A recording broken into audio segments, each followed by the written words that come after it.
for the WWE product this past week. Now, Maddie, most of these are coming off of the back of NXT. There are a few main roster releases, and then not pictured here as well. Shotzi announced that her contract is going to run out. She's not expected to renew, so it's hard to tell where she's going to end up. And then Cora Jade just got pushed down to the bottom because we didn't have room to put her back up there with NXT. But as you're looking, on YouTube, if you're following along, or on Facebook, if you're following along, you see a lot of these names. Some of them have been displayed on TV recently. Some of them not so much. But what sticks out to you, Maddie?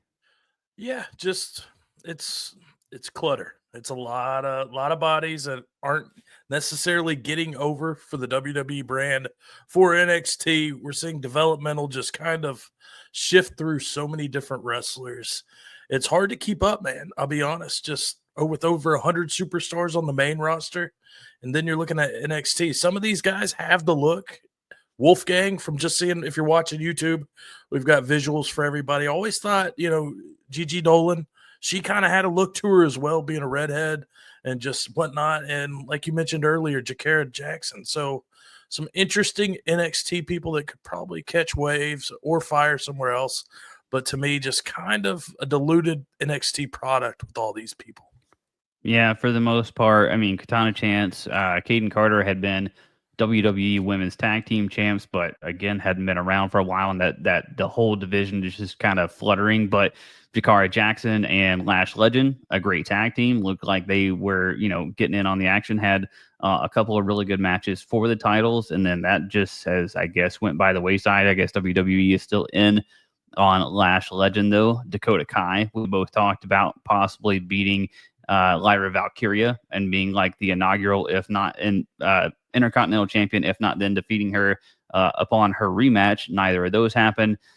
And Maddie, I think Braun Strowman, I read something about him that maybe he just comes back here and there down the road, but I'm wondering if it's a little bit about, his body is just, he's a big dude, and big dudes just, their time is just limited in the ring.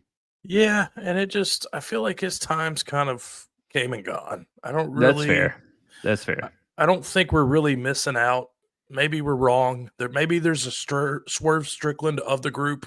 We're just missing it. But I don't really feel like any of these are going to be a drastic impact on the WWE brand or product. And Strowman just kind of, I feel like he had all from the Wyatt days, he had the look and the intensity and the, aggressiveness, and it just never clicked.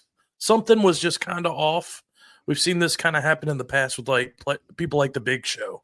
What could have been if just booked properly. That's kind of what I think of when I think of Strowman. Yeah, I agree. His time was definitely a little bit more limited, and there was a lot of start and stop kind of to his career too. And then you see it as it goes along. He's got maybe 3 or 4 spots that he kind of hits, and then that's kind of all that there is to him.